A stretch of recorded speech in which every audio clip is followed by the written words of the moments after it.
Olá a todos.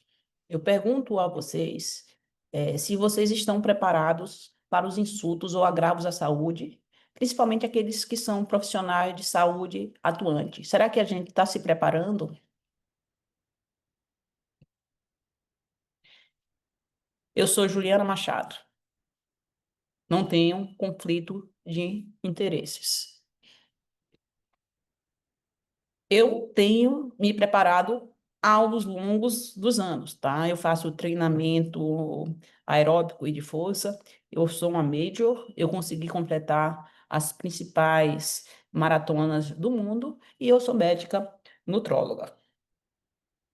E eu pergunto a vocês como vocês querem passar os últimos 10 anos da sua vida, tá? Na situação eh, mais robusta ou na situação de fragilidade, com perda da capacidade funcional. É, e eu digo para vocês que os hábitos seus podem influenciar, não só em termos de exercício físico, mas também nas escolhas alimentares. E isso vai implicar de como você vai participar das brincadeiras com seus netos, brincando com eles ou apenas assistindo a eles brincar.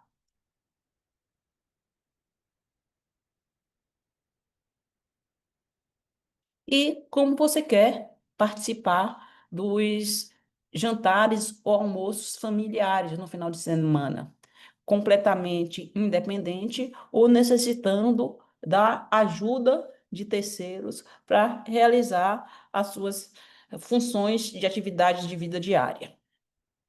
E como vocês querem passear, se vocês querem usar avião, ir para aeroporto, ou se vocês querem passear de ambulância com idas frequentes ao hospital.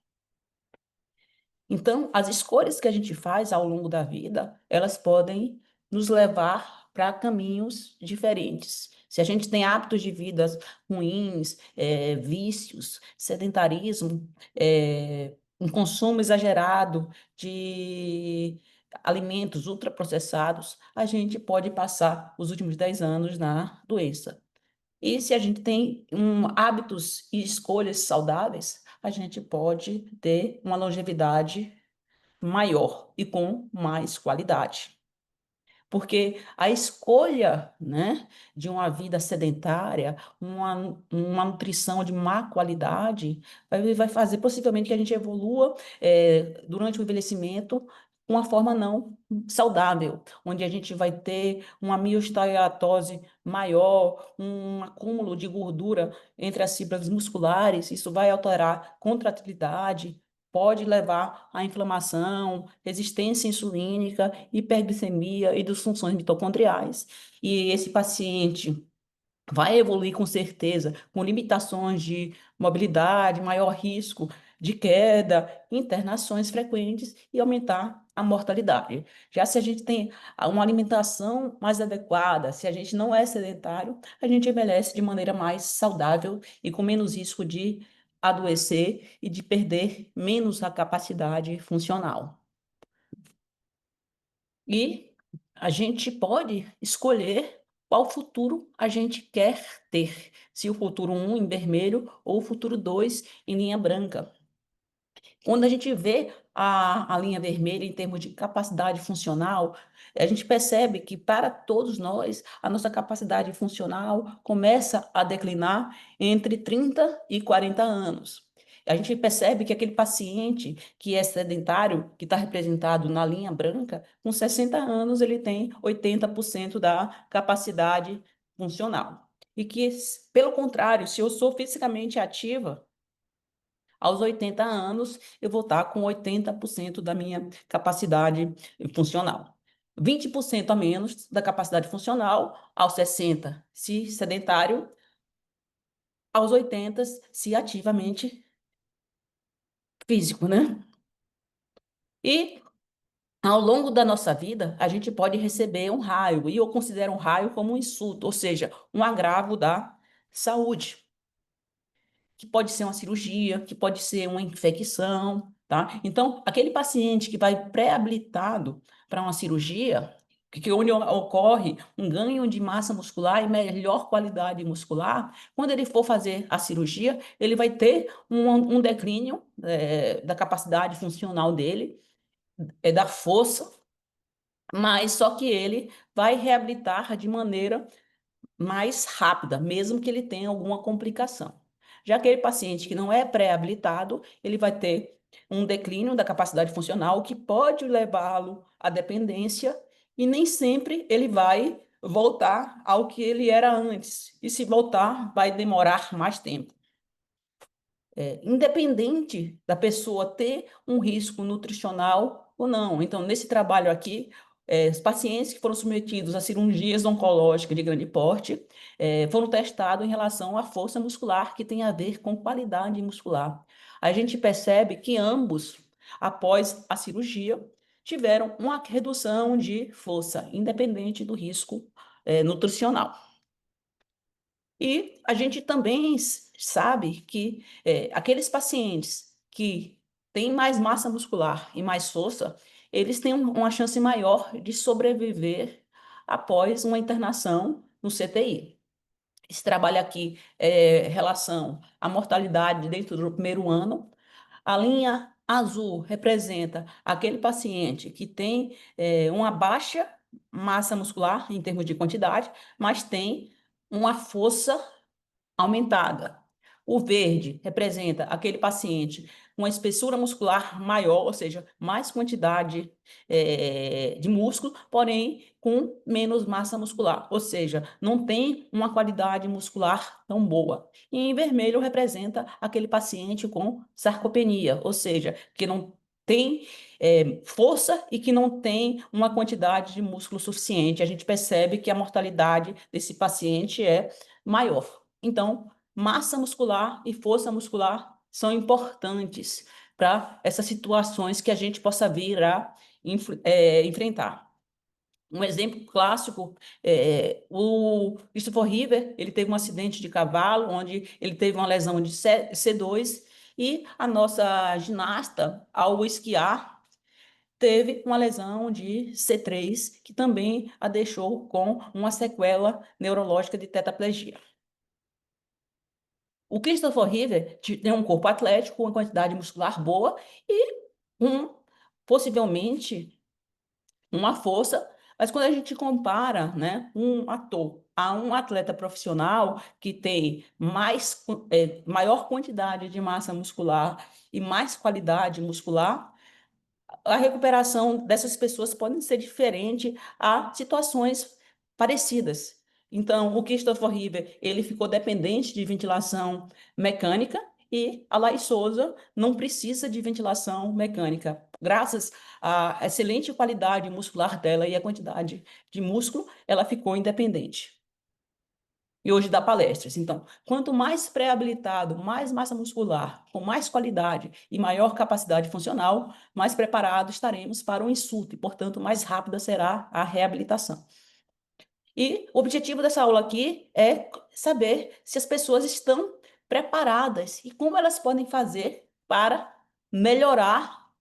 Então, o movimento apenas 2% tem como objetivo combater ao sedentarismo e investimento em saúde e massa muscular. Quanto é necessário em exercício para ter uma longevidade? A gente tem na nossa publicação, que saiu no Jornal da Braskem, em 22, e no outro ano a gente apresentou a ideia no Congresso Europeu de Enteral e Parenteral. E será que o que a gente pode fazer enquanto a gente espera uma consulta médica, na sala de espera? A gente pode ler vídeos, né? A gente pode ou ler jornais, ver vídeos, pesquisar na internet. Quem foi o primeiro nutrólogo, né, do mundo? O primeiro nutrólogo do mundo foi Hipócrates, né, que atuou entre 460 a 377 anos antes de Cristo.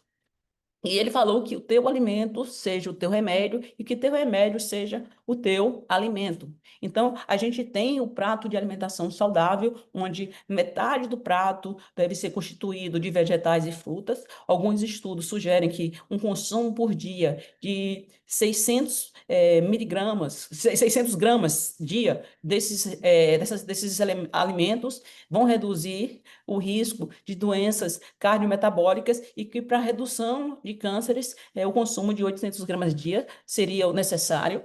Eles recomendam o consumo de grãos integrais, a fim de estimular menos a insulina IGF-1 e o consumo de proteínas saudáveis, magras, preferencialmente né, frescas, ao invés de processadas ou ultraprocessadas, como os embutidos.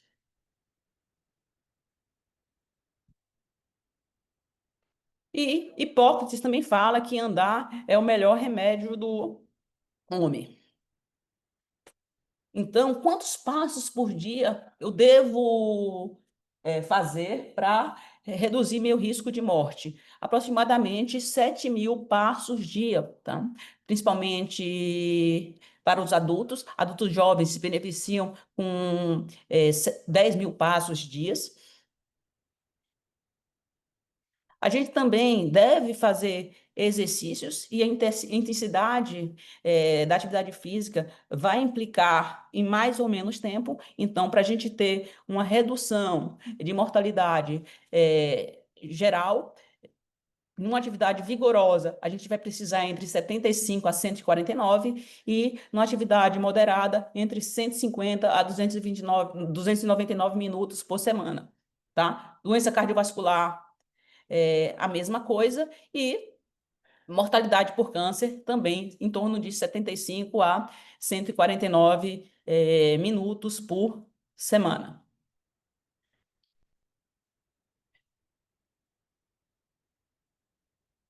E a gente também tem que fazer não só o exercício aeróbico, mas tem que associar exercício de força. Nesse trabalho aqui mostra que, em termos de exercício aeróbico, a gente tem uma redução de mortalidade, principalmente se a gente faz pelo menos 1 hora por semana, e mais que 3 horas não teria benefícios adicionais. E que o exercício de forças necessário seria em torno de 1 a 2 vezes por semana, independente da idade e independente do sexo. E o exercício de força também pode ter uma melhora nas doenças, promover uma melhora em possíveis doenças cardiovasculares, reduzindo o risco, tá? Melhorando a qualidade do sono, melhorando a qualidade de vida, reduzindo o risco de depressão e ansiedade, melhorando a função endotelial e reduzindo inflamação. Mas antes de mudar, a gente tem que fazer uma reflexão, né? Qual é o nosso estágio de prontidão para a mudança? Se a gente está em uma pré-contemplação, esse não é o momento da mudança, porque a pessoa não reconhece que precisa realizar essa mudança, irrita-se com a insistência externa. A contemplação tem é uma ambivalência, ele reconhece que necessita realizar a mudança, não faz, pois acha difícil e ainda sente ganhos ao não mudar. E na fase de preparação já é um bom começo. A pessoa já tomou a decisão de mudar, está motivado, mas ainda não realizou a mudança, né? Prática, está planejando. Já na ação, ele está motivado, ele atua na mudança, está na fase inicial e apresenta algumas dificuldades. Em relação à fase de manutenção, ele já automatizou, ele já está treinado à mudança, apenas precisa trabalhar para que consiga mantê-la pelo resto da vida. E a gente pode escolher como a gente quer envelhecer. Se na situação A, onde a gente observa uma grande fragilização, na B, que tem uma limitação, e no C, que é completamente funcional. Tá? Quando às vezes a gente tem um insulto, às vezes a gente vira um A, mas com a reabilitação, fisioterapia, alimentação adequada, e quando for necessário suplementação, a gente pode retornar para um B ou para um C. Mas como é que a gente muda? Será que tem uma pílula mágica? Será que eu tenho que fazer algum procedimento, né? Será que tem uma pílula mágica, né? Essa pílula mágica, ela não existe. A pílula mágica tenta estar relacionada a hábitos de vida que você escolhe. Então, a gente tem, né, na literatura, regiões do mundo onde a população é bastante longeva. Chegam aos 100 anos, que são uma região no Japão, na Itália, na Grécia, na Costa Rica e na Califórnia, que são as Blue Zone. E quais seriam, né, algumas características incomuns que essas populações têm? Eles se movem naturalmente, então eles fazem as coisas a pé, com bicicleta, eles evitam hábitos sedentários, sobem escada, eles têm um propósito na vida, eles estão desacelerando, trabalhando menos, eles tiram férias, eles descansam, eles comem de maneira inteligente, eles não sentam, na mesa para ficar completamente saciados. Eles comem uma quantidade que eles poderiam comer um pouco mais, mas não insuficiente, ou seja, cerca de 80%, né, de plenitude. Eles comem mais vegetais, comem menos carnes e alimentos processados. Bebem água, né, de maneira suficiente e também eles consomem, né, acreditem, uma taça de vinho por dia, mas em situações onde eles estão se relacionando com pessoas.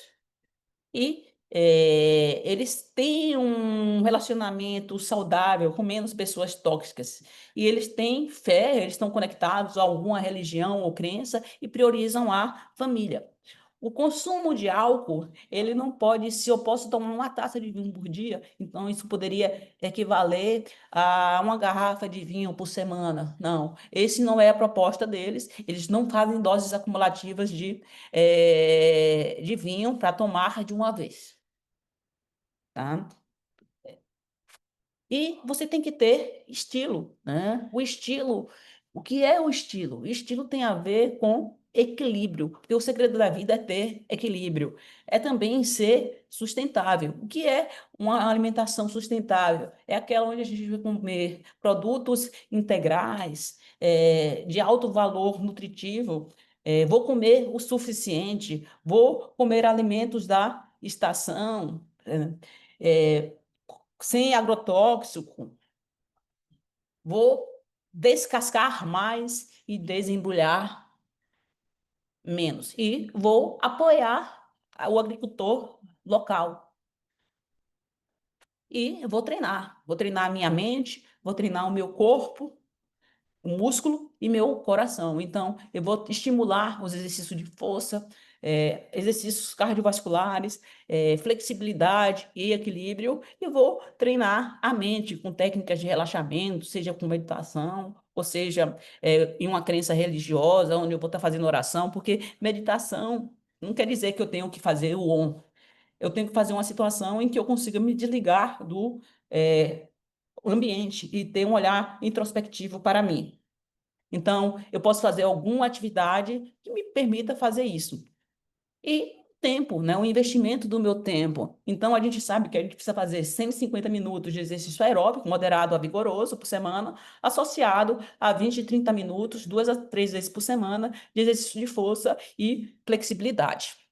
A gente tem que ter tempo para lazer. E o que seria o tempo de lazer? É aquele tempo que sobra do horário de trabalho e do cumprimento de obrigações, aproveitável para o exercício de atividades prazerosas, que podem incluir sair com amigos, tocar um instrumento de música, viajar, praticar alguma atividade física.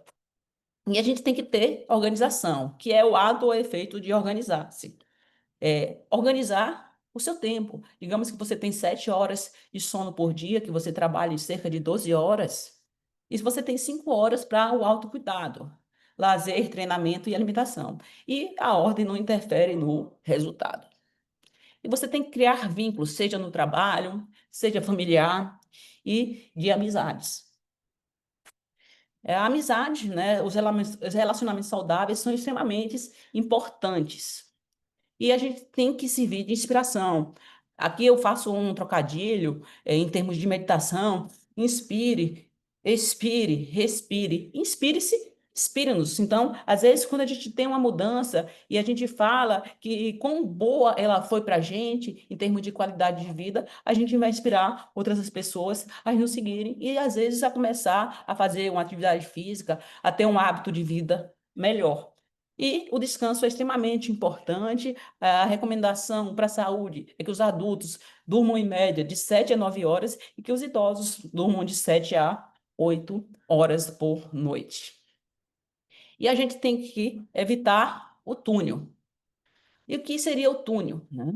O tudo, o nada, os extremos, o 8 e 80. Ou seja, eu venho de um comportamento sedentário. Agora eu vou virar um Iron Man. Então, a chance de isso se perpetuar, ela é pouca. A mesma coisa com dietas ultra restritivas.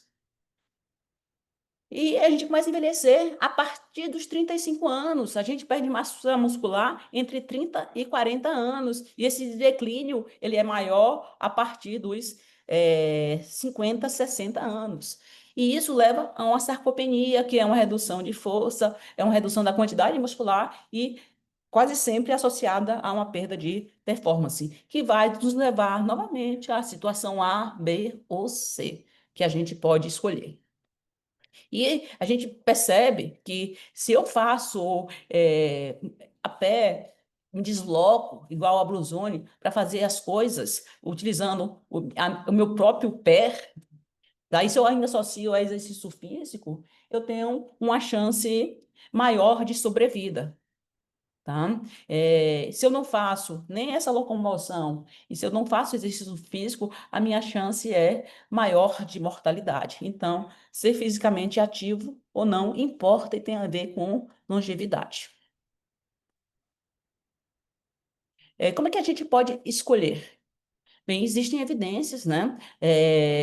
As principais sociedades fazem recomendações em termos de atividade física, que inclui treinos cardiovasculares, resistido, alongamento, flexibilidade e neuromuscular, para a gente trabalhar a propriocepção e evitar quedas no futuro. Todo mundo pode realizar, os exercícios físicos podem ser adaptados às situações clínicas de cada paciente.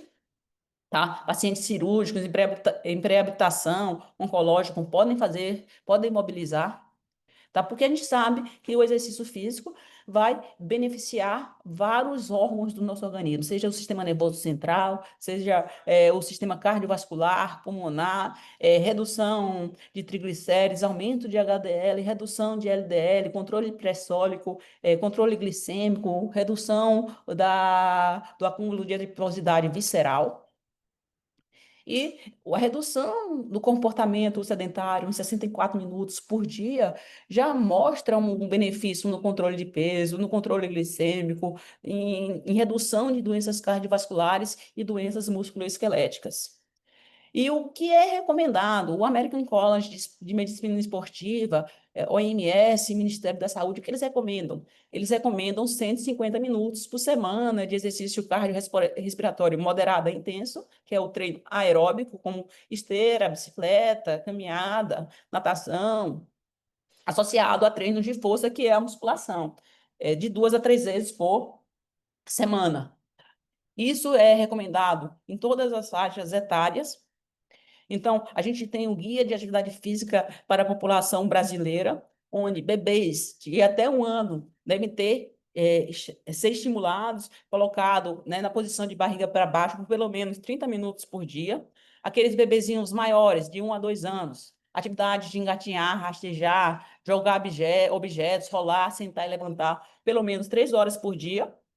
Crianças entre 3 a 5 anos, também 3 horas por dia, pelo menos 1 hora de uma atividade moderada a vigorosa, correr, brincar em parques, reduzir tempo de tela. De crianças de 6 a 17 anos também, atividades que estimulem o batimento cardíaco e aumentem a frequência respiratória em cerca de 60 minutos por dia. Esse grupo pode também estar associado a exercício de fortalecimento, de músculos e ossos, como saltar, puxar ou empurrar, e devem ser estimulados pelo menos 3 vezes por semana. E adultos jovens, gestantes e idosos, eles devem ser estimulados a praticar cerca de 75 minutos vigorosos ou 150 minutos moderado de exercício aeróbico. Os adultos fazer cerca de 2 dias na semana de exercício de força, gestantes, fortalecimento pélvico e evitar esporte de contato físico ou aqueles exercícios que aumente a pressão na região intraabdominal e mergulhos. E os idosos, por terem menos massa muscular e terem uma resposta anabólica, eles precisam uma reduzida, né, pela resposta anabólica reduzida, eles devem fazer cerca de 2 a 3 dias de exercício de força, né? É claro, com também associado a uma distribuição de proteína em cada refeição, cerca de 20 a 30 gramas. E reduzir comportamento sedentário serve para todas as idades. Para cada hora sentada, a gente deve se levantar da cadeira e movimentar pelo menos 5 minutos. Porque isso vai melhorar a mobilidade, vai reduzir o risco de sarcopenia, osteoporose, reduzir o risco de queda, ser um tratamento para uma dor crônica e vai prevenir déficits cognitivos. Então, o triângulo inclui, né, para a saúde óssea, muscular, neurológica, treino aeróbico de força e de equilíbrio e flexibilidade. Tá? O equilíbrio trabalha a percepção, noção de espaço e previne quedas. Tá? O que é recomendado, né, pela OMS, e principalmente se alguns pacientes precisam perder peso. Então, que o exercício aeróbico seja feito em torno de 150 a 300 minutos, se for feito em uma modalidade, uma intensidade moderada, ou 75 a 150 minutos, se for uma atividade aeróbica vigorosa. Tá? Então, a gente tem o 1%, que é um amigo do 2%. O 1% é para a saúde, né? Ele pede 75 minutos de aeróbico vigoroso. E o que seria esse aeróbico vigoroso? O aeróbico vigoroso seria aquela condição em que eu estou fazendo exercício que eu não consigo manter uma conversação. Eu paro, respiro e falo. Eu não consigo dizer mais de que algumas palavras, sem precisar parar para respirar. E no 2%, qual é o objetivo? Será que é saúde? Será que é emagrecimento? Então, para a saúde, a gente precisa de 150 minutos por semana, moderado. E o que é o moderado? Eu consigo conversar, mas eu não consigo cantar.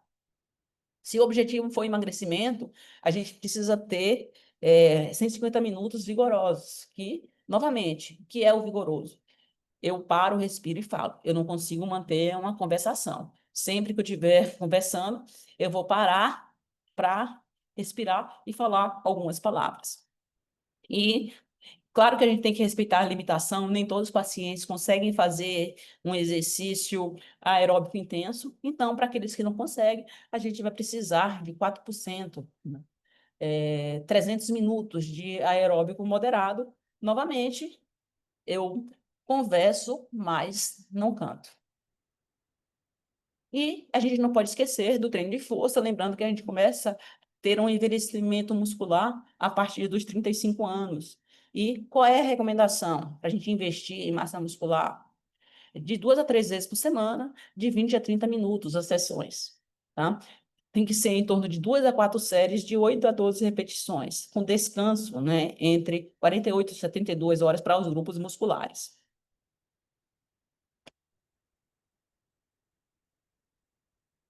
Será que eu tenho tempo? Né? Geralmente as pessoas falam que 150 minutos de atividade física moderada, mais musculação, tendo trabalho, filhos, isso pode ser muito tempo.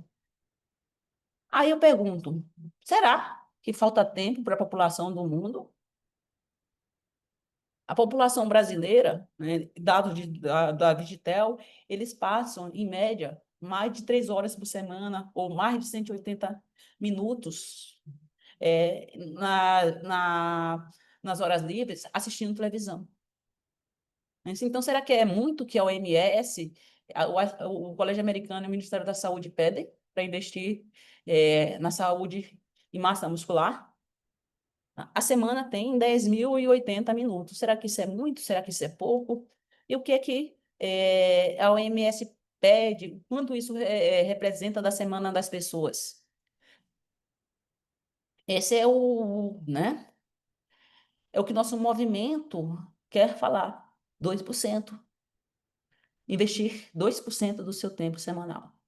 Uma hora tem 60 minutos, um dia tem 24 horas, um dia tem 1.440 minutos, uma semana tem 7 dias e uma semana tem, no total, 10.080 minutos. E o que é recomendado de atividade física para a saúde? 150 minutos de aeróbico, associado a duas sessões de 20 a 30 minutos, duas a três sessões de 20 a 30 minutos de musculação e flexibilidade, que vai dar um total de 60 minutos. Somando 150 mais 60, a gente tem 210 minutos por semana. E uma semana tem 10.080 minutos. Então, 210 dividido por 10.080 minutos, a gente tem 1,5% para atividades aeróbicas e 0,5% da semana para exercícios de força. Isso vai dar apenas 2%.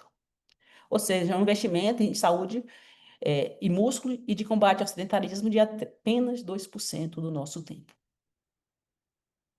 E, recentemente, né,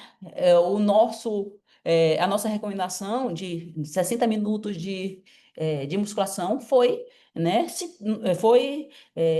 homologado, né? A Sociedade de Cardiologia Americana colocou lá, olha, quanto de exercício de força? 30 a 60 minutos. São suficientes, pois antes a gente não tinha essa quantidade em minutos nos principais guidelines. Se eu sigo essa recomendação, sim, né? Eu sigo, tá? A recomendação de 150 minutos por semana de aeróbico moderado, intenso, e eu treino força, né? E equilíbrio pelo menos 2 a 3 vezes por semana.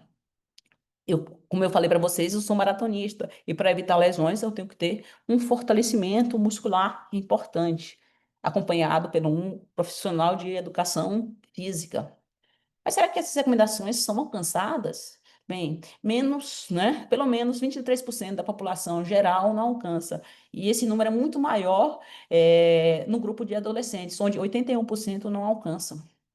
Tá? E o motivo por não alcançar, seja é uma dor, é uma condição física, é uma dificuldade de chegar ao local ou ter acesso a um profissional que possa nos ajudar.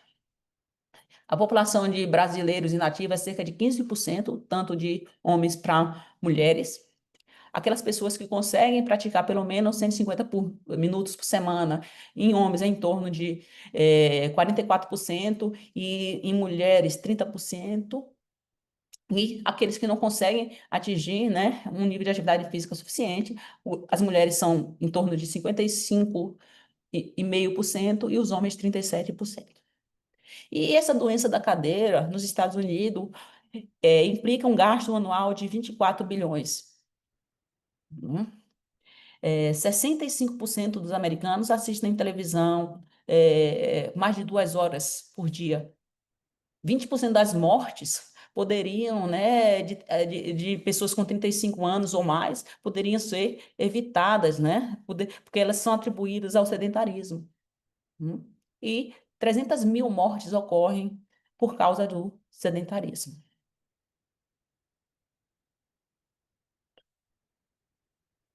E qual é o motivo que as pessoas fazem exercício físico, tá? São amplos, são vários. Pode ser para melhorar a saúde, a aparência, retardar envelhecimento, por diversão, para relaxar, para estar entre amigos, performance, aptidão, controle de peso, melhorar a autoestima, para aprender uma nova habilidade.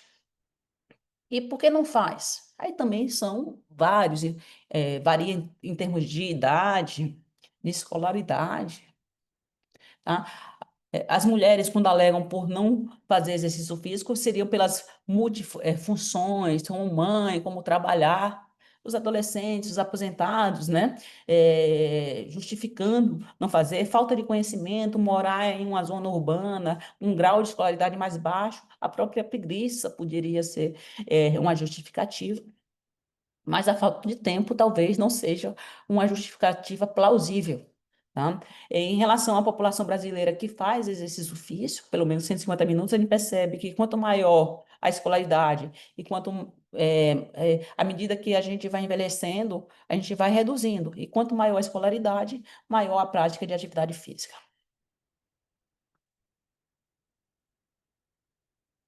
E se eu não fizer, eu vou gastar mais, doutora? Sim, né? Vai gastar. Isso representa um gasto para a saúde pública, tá? Em torno de 54 bilhões por ano nos Estados Unidos. Tem uma taxa de absenteísmo alta, uma perda de produtividade, onde 14 bilhões por ano são gastos por isso, e aumentar o risco de doenças como câncer, demência, diabetes, doença cardiovascular e depressão, que é a principal causa de mortalidade no Brasil. No ano 2019, dados do SUS mostram que as doenças cardiovasculares, os cânceres, doenças do aparelho respiratório foram os top 3 em termos de mortalidade.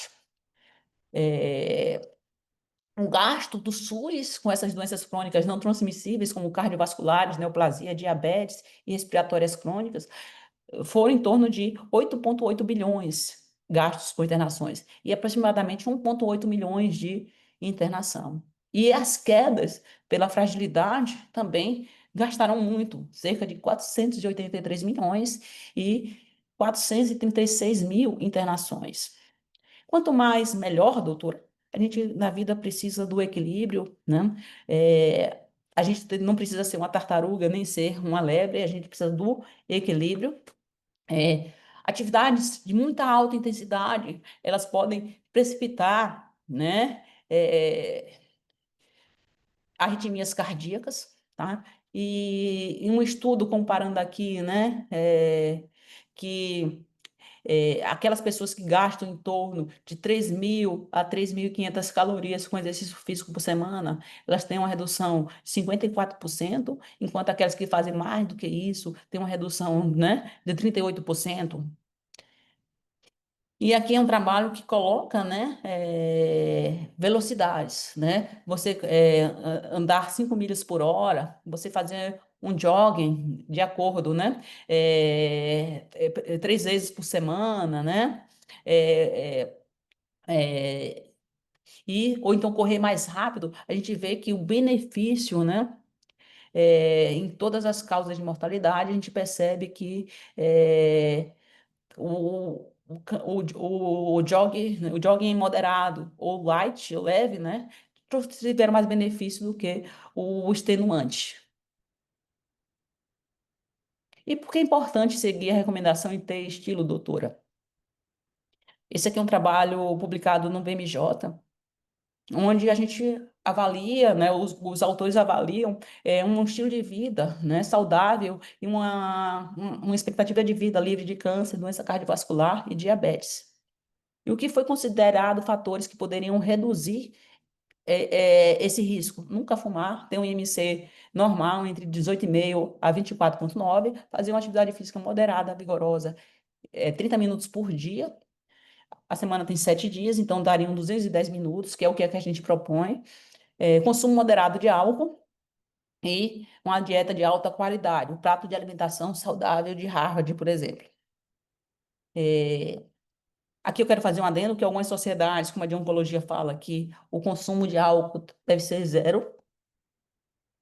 E o que foi mostrado nesse grupo, né? Foi mostrado que se eu não faço nada, em 50 anos, eu tenho 22 anos livre dessas doenças. E que se eu faço pelo menos 4, eu tenho 35 anos livre. Ou seja, eu tenho um ganho em qualidade de vida de 13 anos. Eu posso adiar o aparecimento de um problema em 13 anos. É claro que tiveram pessoas que fizeram os 4 e tiveram essas doenças, porque a gente sabe que algumas doenças podem ter um caráter genético. Correr também pode melhorar o humor e o tempo de reação. Então, esse estudo japonês colocou isso, colocou pessoas correndo 10 minutos na esteira e testou, né, o humor e a capacidade executiva dos avaliados. E a capacidade executiva nesse estudo foi melhorada também com a excitação e sugerindo que talvez aqueles pacientes com depressão possam vir a se beneficiar, pode ser uma das linhas de tratamento. Isso, né? E a quantidade que eu faço pode melhorar a função executiva, tá?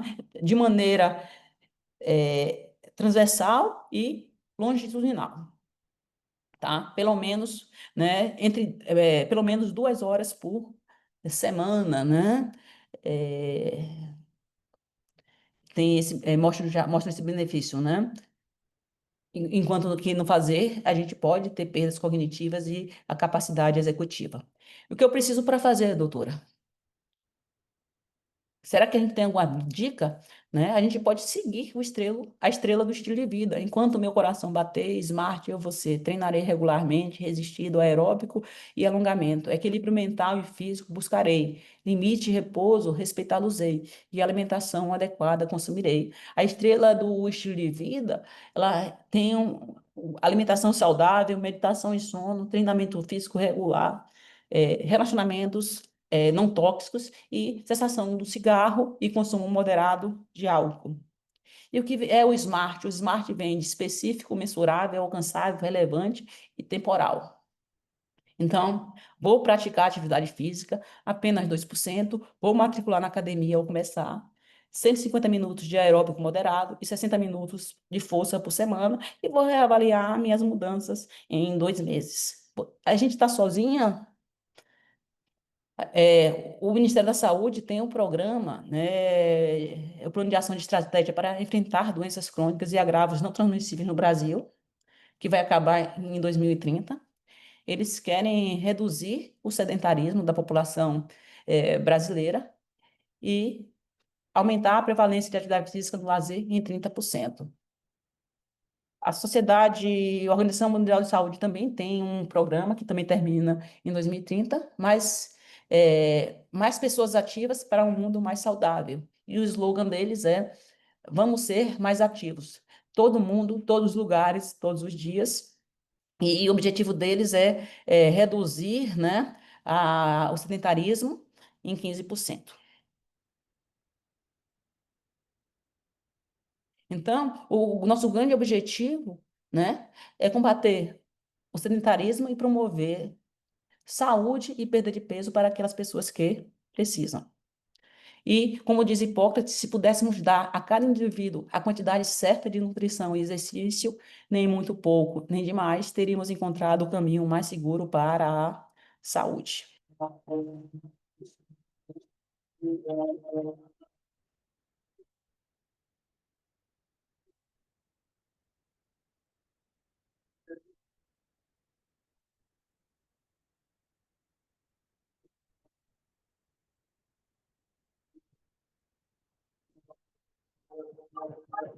Three, two, one,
Então, eu estimulo que vocês, né, invistam 2% do tempo da semana de vocês para terem um retorno de 47%, né, em redução do risco de morte. Várias pessoas já se juntaram a nós, inclusive o professor Edward de Harvard, do estilo de vida, né? Ele nos recebeu lá e vestiu a nossa camisa E lembro para vocês que antes de realizar qualquer atividade física, consulte um médico. Obrigada. Junte-se ao movimento apenas 2%, e quem sabe no futuro, né, seremos 1 2% movement.